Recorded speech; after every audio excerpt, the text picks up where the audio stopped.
Hello नमस्कार। मैं आपका दोस्त एक बार फिर से आपके लिए बहुत ही इम्पोर्टेंट क्लास लेके आया हूँ दोस्तों आज हम देखेंगे यूपी स्पेशल के जो मोस्ट इम्पोर्टेंट प्रश्न हैं, पूरी यूपी स्पेशल का निचोड़, जिसमें हम देखेंगे 250 प्रश्नों को। दोस्तों चलिए क्लास को स्टार्ट करते हैं। जैसा कि पहला प्रश्न है कि आगरा की मोती मस्जिद का निर्माण किसके द्वारा कराया गया था। तो इसका आंसर क्या है दोस्तों? इसका आंसर है शाहजहां। दोस्तों हम देखेंगे टू द पॉइंट यानी क्वेश्चन और आंसर। ये पूरी जो यूपी स्पेशल है उसका निचोड़ है। अगर आप इसको 2-3 बार देखेंगे तो आपके जो यूपी स्पेशल से जितने भी प्रश्न बनेंगे वो आपका कवर हो जाएगा। दोस्तों अगला प्रश्न है कि मथुरा कला विद्यालय खालिस्तान काल के दौरान अपने शीर्ष पर था। तो किसके काल पर ये शीर्ष में था? ये था दोस्तों कुषाण। यानी जो मथुरा कला विद्यालय है कुषाण काल के दौरान अपने शीर्ष पर था। किस पर था? शीर्ष पर। आगे बात करें, ये वो प्रश्न हैं जो अक्सर करके बहुत ज़्यादा रिपीट होते हैं दोस्तों, और ये सभी एग्ज़ामों के लिए महत्वपूर्ण है। जहाँ पर यूपी स्पेशल आती है उन सभी एग्ज़ामों के लिए महत्वपूर्ण है। अगला प्रश्न है कि उत्तर प्रदेश में पूर्वांचल एक्सप्रेस मार्ग निम्नलिखित में से किस नगर से नहीं गुजरता है। तो इसका आंसर क्या है दोस्तों? इसका आंसर है बस्ती। जो बस्ती है, बस्ती जिला है, और बस्ती जिला से पूर्वांचल एक्सप्रेस नहीं गुजरता है। एक और बार, यानी उत्तर प्रदेश में पूर्वांचल एक्सप्रेस मार्ग निम्नलिखित में से किस नगर से नहीं गुजरता है? तो वो है बस्ती से नहीं गुजरता है, फैजाबाद, आजमगढ़ और मऊ से गुजरता है दोस्तों। तो इसका आंसर क्या हो गया? बस्ती। आगे बात करें, एका आंदोलन का प्रारंभ किया गया था। जो एका आंदोलन था उसका प्रारंभ किया गया था। तो इसका आंसर है डी, यानी उत्तर प्रदेश के हरदोई, बाराबंकी एवं अन्य स्थानों के किसानों के द्वारा चलाया गया था। जो एका आंदोलन था उसका संबंध किससे है? उसका संबंध किसानों से है। कहाँ पे चलाया गया था? उत्तर प्रदेश के हरदोई, बाराबंकी एवं अन्य स्थलों में। अगले प्रश्न की बात करें, आगे बात करें, वाराणसी के विश्वनाथ मंदिर का निर्माण किसके द्वारा किया गया? जो वाराणसी है उसके वाराणसी के विश्वनाथ मंदिर का निर्माण किसके द्वारा कराया गया? वो कराया गया था रानी अहिल्याबाई के द्वारा। यानी वाराणसी के विश्वनाथ मंदिर का निर्माण रानी अहिल्याबाई द्वारा किया गया था। इसका आंसर क्या है? रानी अहिल्याबाई। ये प्रश्न आया था यूपी पुलिस कांस्टेबल 2018 में। आगे बात करें, उत्तर प्रदेश विधानसभा के प्रथम अध्यक्ष कौन थे? जो उत्तर प्रदेश है, उत्तर प्रदेश में विधानसभा विधान परिषद दोनों सदन है। जो विधानसभा है उसमें 403 सदस्य हैं। उसके अध्यक्ष कौन थे प्रथम? वो थे दोस्तों पुरुषोत्तम दास टंडन। कौन है दोस्तों? पुरुषोत्तम दास टंडन। ये प्रश्न बता दूं आपको, पता नहीं जाने कितनी बार ये रिपीट हो चुका है। ये आया था वीडियो 2016 में। आगे बात करें, निम्नलिखित में से किस नदी के तट पर गोरखपुर स्थित है? तो वह कौन सी नदी है दोस्तों? वो है राप्ती नदी। आगे बात करें दोस्तों, आगे अगर आपने अभी तक चैनल को सब्सक्राइब नहीं किया है तो चैनल को सब्सक्राइब कर लें, बेल आइकन को दबा लें, जिससे कि आपको समय समय पर नोटिफिकेशन मिलता रहे दोस्तों। चलिए आगे, उत्तर प्रदेश में दिया सलाई उद्योग का प्रमुख केंद्र कौन सा है? जो जहाँ पर दिया सलाई यानी माचिस, जो दिया सलाई बनती है वो कौन सा है दोस्तों? वो है बरेली। बरेली में क्या बनती है? दिया सलाई। आगे बात करें, रोजगार की दृष्टि से उत्तर प्रदेश का सबसे बड़ा उद्योग कौन सा है? जो सबसे बड़ा उद्योग वो कौन सा है? हथकरघा। हथकरघा उद्योग सबसे बड़ा उद्योग है। ठीक है दोस्तों, यानी रोजगार की दृष्टि से उत्तर प्रदेश का सबसे बड़ा उद्योग कौन सा है? हथकरघा। इसका आंसर क्या हो जाएगा? बी। आगे बात करें, उत्तर प्रदेश के लोकायुक्त, लोकायुक्त का काम होता है भ्रष्टाचार विरोधी प्राधिकरण है। जो भी सरकारी कर्मचारी भ्रष्टाचारी विरोधी है यानी भ्रष्टाचार फैला रहा है उसके यानी आप शिकायत कर सकते हैं। इस पद का सृजन कब किया गया था? वो किया गया था सन 1975 में। यानी उत्तर प्रदेश के लोकायुक्त का पद 1975 में सृजित किया गया। लोकायुक्त क्या है? भ्रष्टाचार विरोधी प्राधिकरण है। ये आया था यूपी पुलिस कांस्टेबल 2018 में। आगे बात करें, उत्तर प्रदेश की प्रथम महिला मुख्यमंत्री कौन थी? ये कौन थी दोस्तों? ये थी सुचेता कृपलानी। ठीक है दोस्तों, आगे बात करें, राष्ट्रीय कवि मैथिली शरण गुप्त का जन्म उत्तर प्रदेश के किस जिले में हुआ था? तो वो कहाँ पर हुआ था दोस्तों? वो हुआ था झांसी में। यानी राष्ट्रीय कवि मैथिली शरण गुप्त का जन्म उत्तर प्रदेश के झांसी में हुआ था। ये भी उत्तर पुलिस कांस्टेबल 2018 में आया था। आगे है, महर्षि वाल्मीकि का आश्रम ब्रह्मावर्त में स्थित था, जो वर्तमान में उत्तर प्रदेश के कहाँ पर स्थित है? ये बिठूर में स्थित है दोस्तों। ये कहाँ है दोस्तों? ये है बिठूर में। यानी महर्षि वाल्मीकि का आश्रम ब्रह्मावर्त में स्थित था। कहाँ पर स्थित था? ब्रह्मावर्त में। लेकिन वर्तमान में कहाँ है? उत्तर प्रदेश के बिठूर में स्थित है। ये भी कहाँ पूछा गया था? यूपी पुलिस कांस्टेबल 2018 में। आगे बात करें, फर्रुखाबाद में गंगा नदी के किनारे मुगल घाट का निर्माण किस बादशाह ने करवाया था? तो वो कौन सा बादशाह था? वो था औरंगजेब। यानी औरंगजेब ने फर्रुखाबाद में गंगा नदी के किनारे मुगल घाट का निर्माण करवाया था। एक और बात सुन लो, फर्रुखाबाद में गंगा नदी के किनारे मुगल घाट का निर्माण किसने करवाया था? औरंगजेब ने। आगे बात करें, निम्नलिखित में से कौन सी नदी यमुना नदी की सहायक नदी नहीं है? अब जो यमुना नदी है वो भी गंगा नदी की सहायक थी, और यमुना नदी की सहायक केन, बेतवा, चंबल, ये इसकी सहायक नदी है। कौन सी नहीं है दोस्तों? वो कल्याणी नहीं है। तो इसका आंसर क्या हो जाएगा? कल्याणी। आगे है, मृदा जिसमें मुख्य रूप से पोटास की कमी है उत्तर प्रदेश के किस जिले में पाई जाती है? वो कहाँ पाई जाती है दोस्तों? जौनपुर में। जौनपुर में वह मृदा पाई जाती है जिसमें पोटास की कमी होती है। आगे बात करें, उत्तर प्रदेश का निम्नलिखित में से कौन सा जिला बुंदेलखंड क्षेत्र का हिस्सा है? किसका है दोस्तों? बुंदेलखंड का हिस्सा है। वो कौन सा है? महोबा। उत्तर प्रदेश का निम्नलिखित में से कौन सा जिला बुंदेलखंड का क्षेत्र का हिस्सा है? तो वो कौन सा है दोस्तों? महोबा। महोबा किसका हिस्सा है? बुंदेलखंड क्षेत्र का। आगे बात करें, उत्तर प्रदेश को महिलाओं से संबंधित पहली पत्रिका खालिस्तान 1847 में प्रकाशित करने का भी श्रेय जाता है, जिसके संपादक भारतेंद्र हरिश्चंद्र थे। वो कौन सी है दोस्तों? वो है बाल बोधनी। इसका आंसर क्या हो जाएगा? बाल बोधनी। उत्तर प्रदेश को महिला से संबंधित पहली पत्रिका बाल बोधनी 1847 में प्रकाशित करने का भी श्रेय जाता है, जिसके संपादक कौन थे? भारतेंद्र हरिश्चंद्र। ये भी यूपी पुलिस कांस्टेबल 2018 में पूछा गया था। आगे है, प्रसिद्ध सितार वादक नवाब इनायत खान उत्तर प्रदेश के किस जिले से संबंधित हैं दोस्तों? वो हैं औरैया जिले से संबंधित। यानी प्रसिद्ध सितार वादक नवाब इनायत खान उत्तर प्रदेश के औरैया से संबंधित हैं। आगे बात करें, निम्नलिखित में से बुंदेलखंड का लोकप्रिय लोकगीत कौन सा है? वो कौन सा है दोस्तों? आल्हा। कौन सा है दोस्तों? आल्हा है।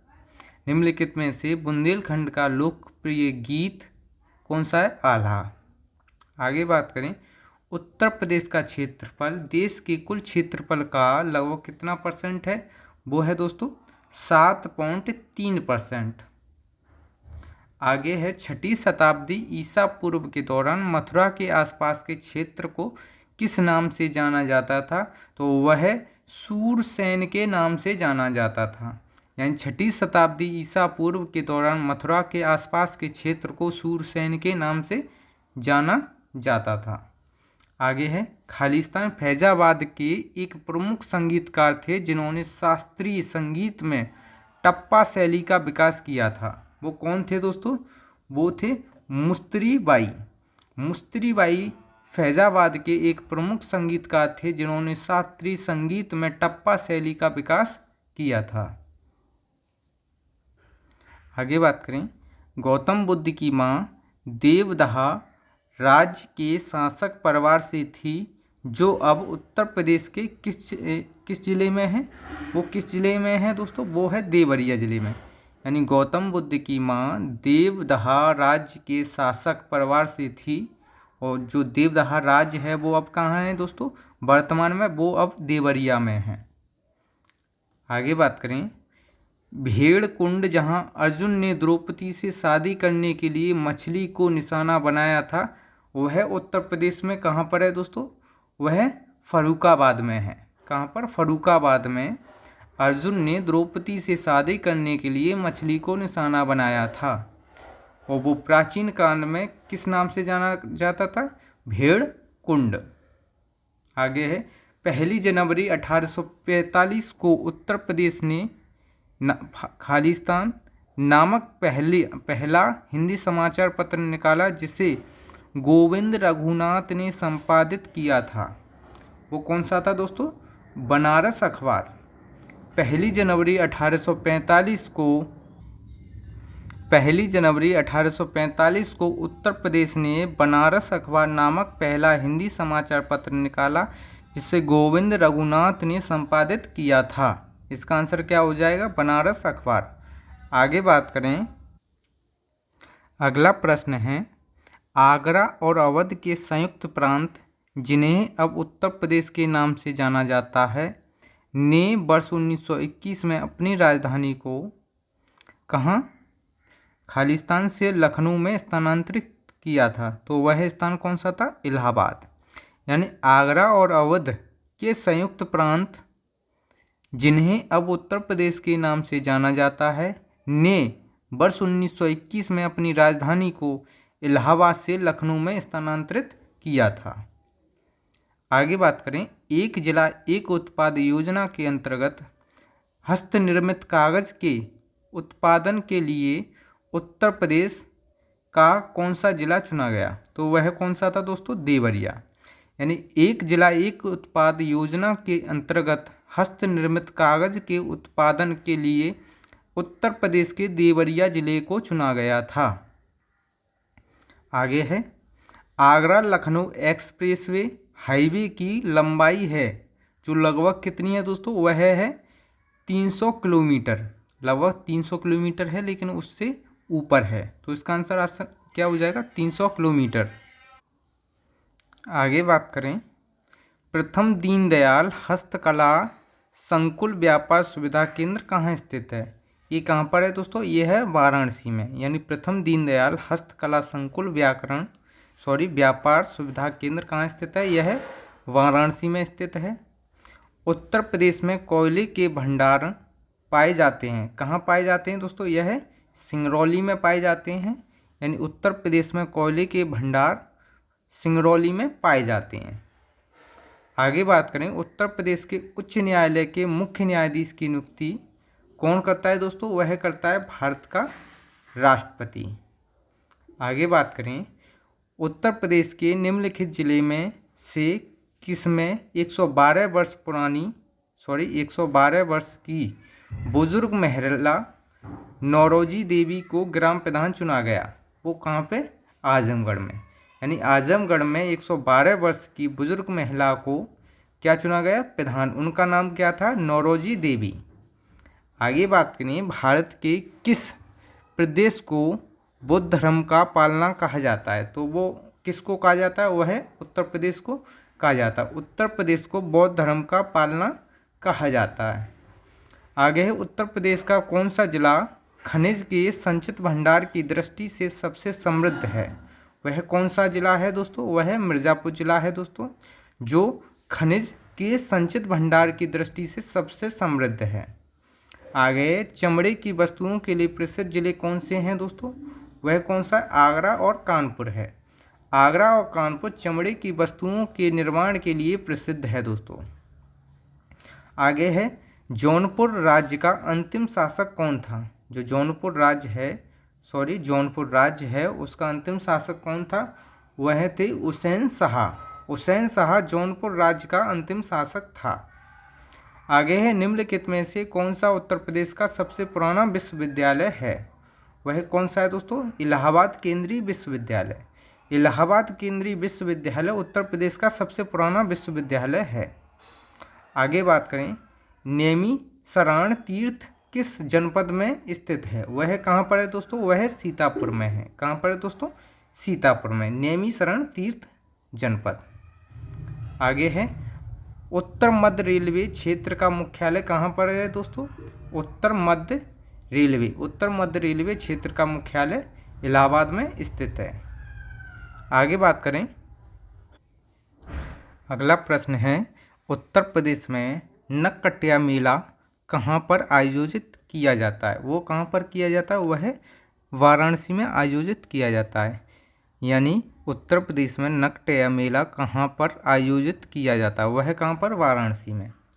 आगे बात करें, डॉक्टर भीमराव अंबेडकर संग्रहालय एवं पुस्तकालय कहाँ स्थित है दोस्तों? यह रामपुर में स्थित है। डॉक्टर भीमराव अंबेडकर संग्रहालय एवं पुस्तकालय कहाँ स्थित है? वह रामपुर में। आगे बात करें,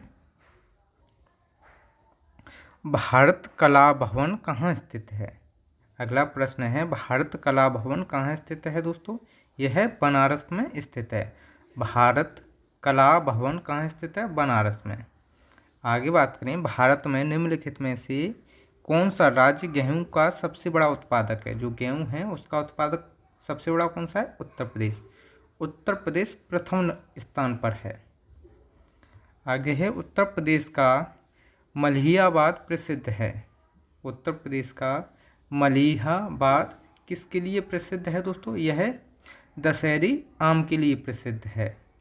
दशहरी आम आपको लखनऊ में भी मिल जाएंगे। लखनऊ आम के लिए बहुत ज़्यादा प्रसिद्ध है। 15वां प्रवासी भारतीय दिवस जनवरी 2019 में किस शहर में आयोजित किया गया था? वह कहाँ पर किया गया था दोस्तों? वह वाराणसी में किया गया था।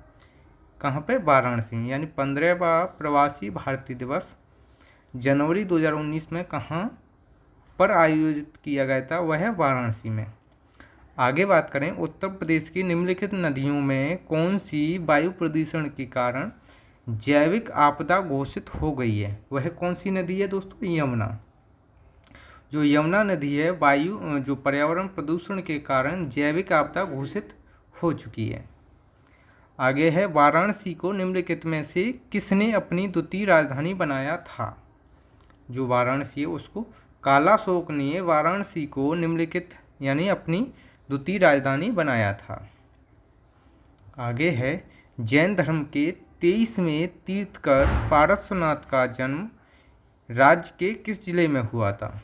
तो उनका कहाँ हुआ था? वाराणसी में। पारसनाथ का जन्म जो जैन धर्म के 23वें तीर्थकर थे, 24वें महावीर स्वामी थे, फर्स्ट यानी पहले ऋषभ देव थे दोस्तों। आगे है, भारत के किस प्रदेश को बौद्ध धर्म का पालना कहा जाता है? वह किसको कहा जाता है? उत्तर प्रदेश को। आगे है, टोपरा यानी सहारनपुर तथा मेरठ के अशोक स्तंभ लेखों को दिल्ली कौन ले गया? कौन लाया? वो कौन था? फिरोज शाह। सहारनपुर तथा मेरठ के अशोक स्तंभ लेखों को दिल्ली कौन लाया? वह कौन था? फिरोज शाह था।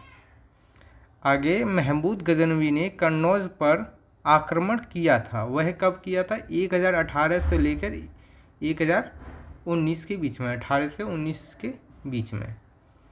आगे है, प्रदेश के मेरठ नगर में प्रथम स्वतंत्रता संग्राम का प्रारंभ कब हुआ था? वह कब हुआ था दोस्तों? वह 10 मई 1857 को हुआ था।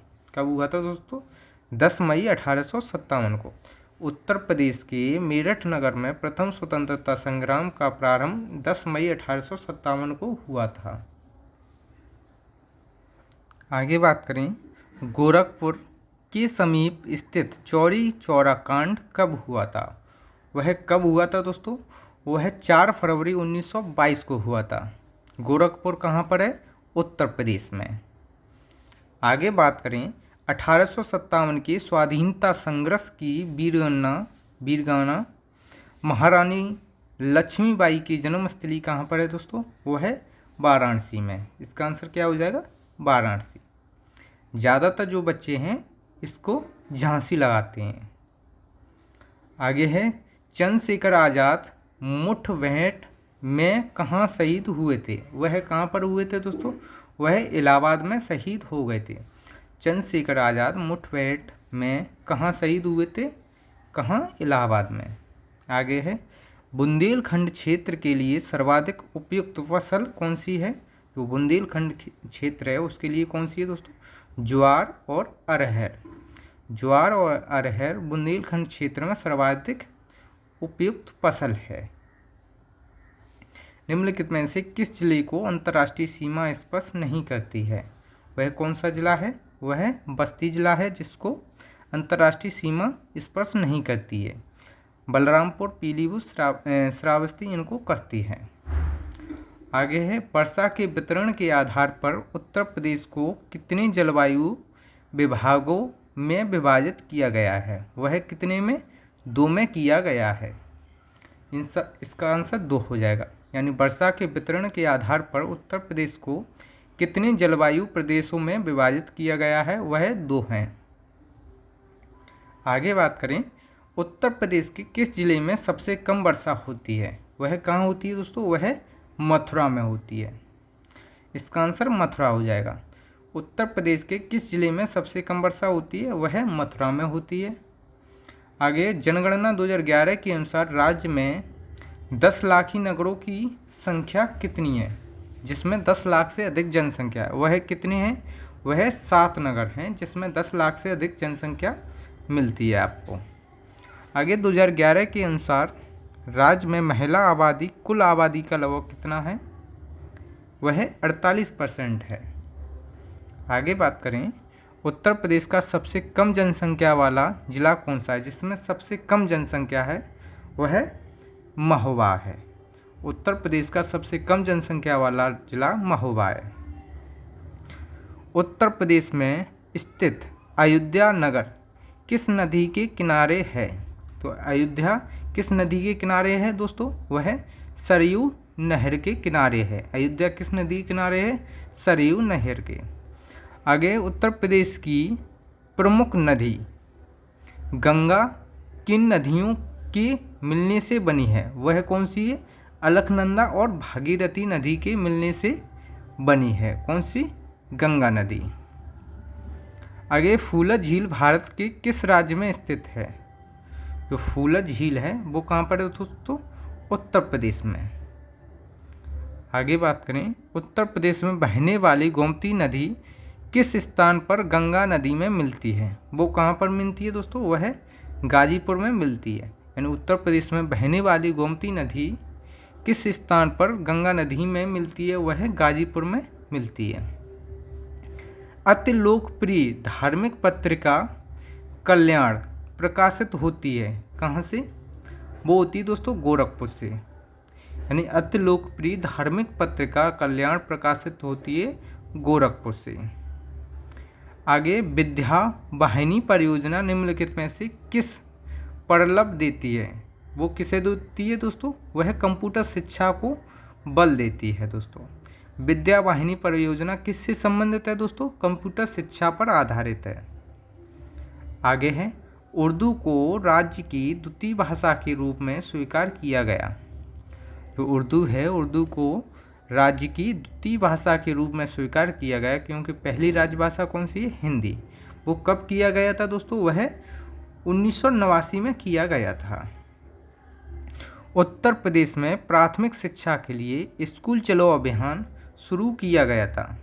ये कब किया गया था? 2001 में। उत्तर प्रदेश में प्राथमिक शिक्षा के लिए स्कूल चलो अभियान शुरू किया गया था 2001 में। आगे है दोस्तों, 1882 के हंटर कमीशन रिपोर्ट में किसके विकास पर जोर दिया गया? वो किस पर दिया गया था? प्राथमिक शिक्षा के लिए। इसके लिए 1 लाख रुपए का यानी इंतजाम ये किया गया था अंग्रेज सरकार के द्वारा। यानी 1882 के हंटर कमीशन रिपोर्ट के आधार पर 1 लाख रुपए का एक तरह से जो मुआवजा है या कुछ भी मान लो पैसे का इंतजाम किया था। और ये किस पर जोर देता है हंटर कमीशन? ये देता है दोस्तों प्राथमिक शिक्षा को।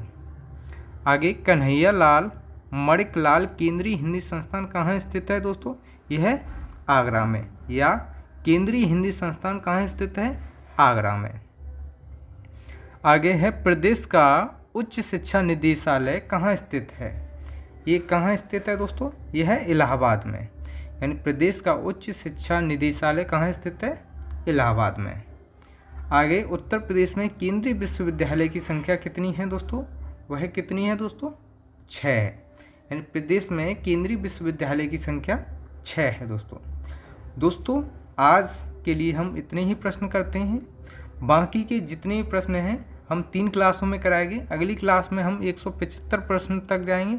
उसकी जो नेक्स्ट क्लास होगी हम उसमें पूरे 250 प्रश्नों को कराएंगे। मेरा उद्देश्य है कि इन 250 प्रश्नों को आपके एग्जामिनेशन सेंटर में यानी एग्जामिनेशन हॉल में ले जाना। तो इसके लिए पहले अगली क्लास आएगी, उसमें सबसे पहले हम 75 ये प्रश्न इनको रिवीजन करेंगे, उसके बाद 175 तक जाएंगे। फिर अगली क्लास होगी तब हम इन 75 और यानी 175 को रिवीजन करेंगे और बाकी के जितने बचेंगे 75 उनको देखेंगे। तो इस तरह से हम 3 क्लास में इसको कंप्लीट करेंगे। और दोस्तों एक बड़ी दिक्कत है कि जो क्लास का नोटिफिकेशन है वो कम जाता है, इस वजह से आप चैनल को या सब्सक्राइब कर लें, बेल आइकन को दबा लें, जिससे कि आपको तुरंत नोटिफिकेशन मिले। जैसे ही मैं क्लास डालूंगा वैसे ही आपको नोटिफिकेशन मिल जाएगा। इसके लिए आपको क्लास यानी चैनल को सब्सक्राइब करना पड़ेगा दोस्तों। धन्यवाद दोस्तों, नमस्कार।